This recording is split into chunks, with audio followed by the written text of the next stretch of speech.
Hey guys, it is Friday. Time for the end of the week wrap up. Well, my helper, Junior, not in today, feeling a little under the weather. So you're gonna have to bear with my video skills. Not exactly what I would say the greatest in the world, but we'll get there.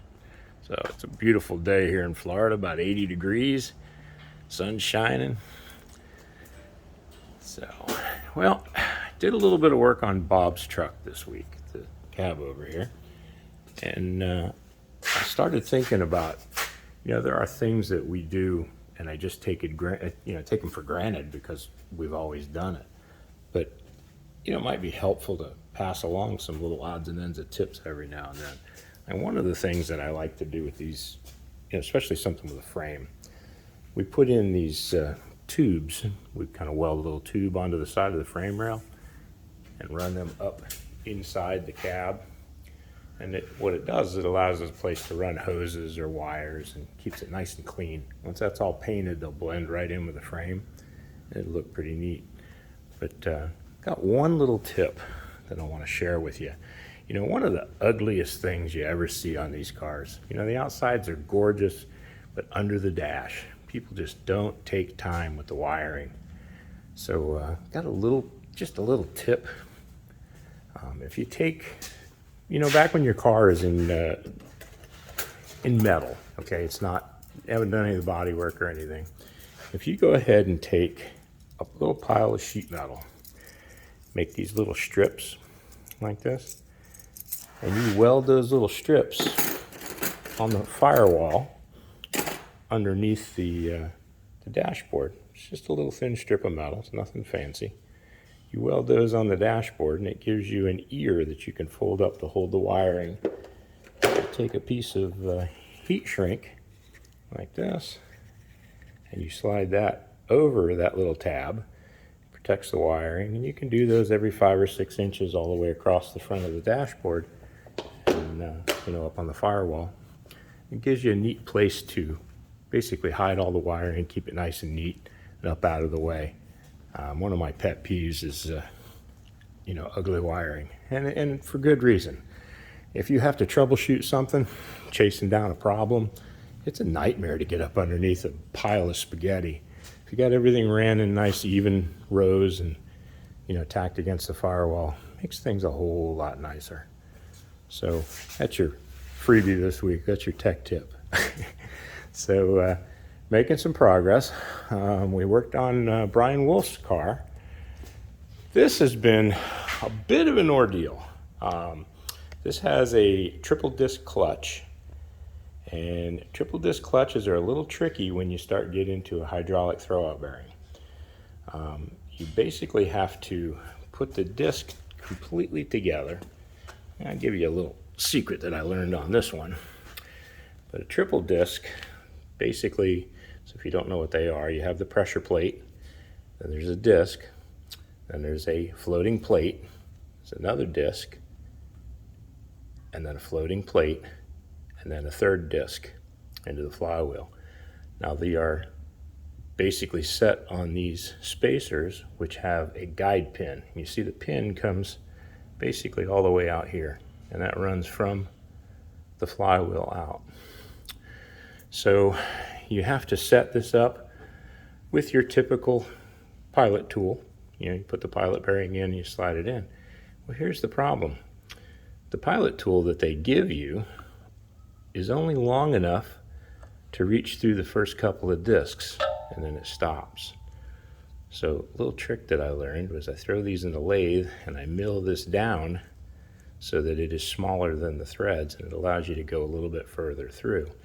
Because what happens is this guide pin wants to hit the pressure plate before you can get it far enough in to guide it with the pilot. And if you guys have ever done a clutch before, if you don't get that pilot perfectly lined up, you're going to have yourself a nightmare. So there's another little tip for you today. But you have to put this completely together, torque everything to spec, and you have to measure from this surface right here on the block to the surface of the fingers on the clutch. So you're going to take that number Then you're going to go over here to the bell housing. And again, you're going to have to mount your bell housing, mount your throw-out bearing with a straight edge all the way across the front here. You're going to then measure from the face of the throw-out bearing to the edge of that bell.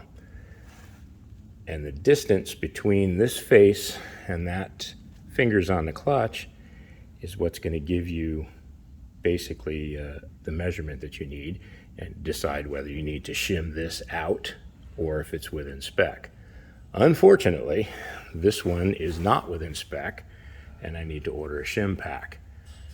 So some of the things that you run into problems with, for example, Brian was very diligent about buying all the parts and pieces from the same company.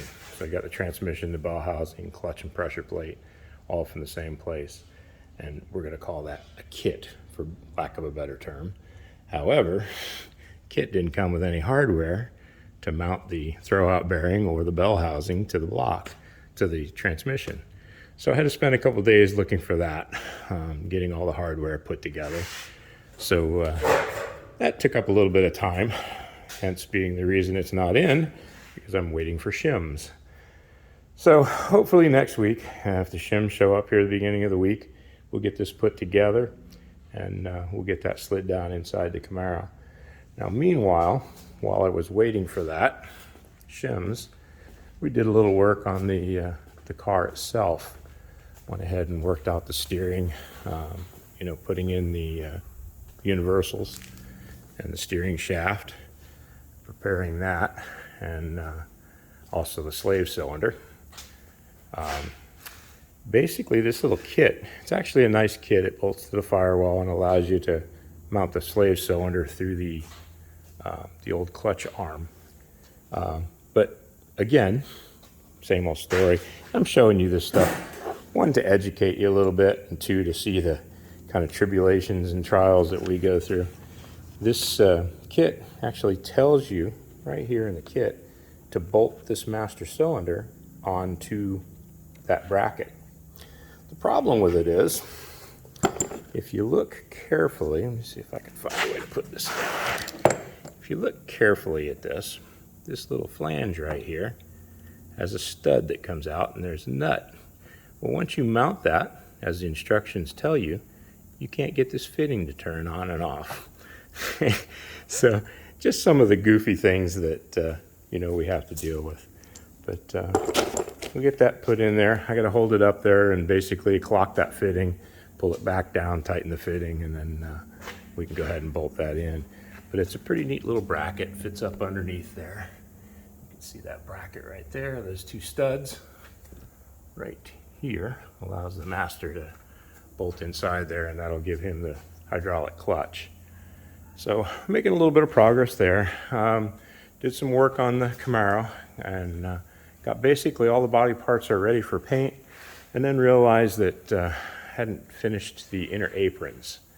So we had to finish up these two inner aprons and located the bumpers. Those are getting painted as well. So we got those pretty much roughed out in body work. It's got to be primed, and then we'll make some more headway there. The Barracuda, John brought me up some parts last week. Neat little surprise. He brought up a 6-pack intake and carbs, and we are going to put a 6-pack on here. So that ought to pep up that little small block and kind of make it look pretty cool. So he managed to get the intake and the air cleaner and so on. So waiting for some parts for this. Still need a few odds and ends to make some more progress, but we are getting there. We are making progress. A little parts issues, nothing serious, but we're getting there. So as usual, you guys have a good weekend. Enjoy yourselves. Be safe. Don't forget to like and subscribe. You won't always have to deal with my horrible camera work. You will have to deal with my voice, but the camera work, hopefully we'll have Junior back in here next week. So you guys have a good weekend. Be safe.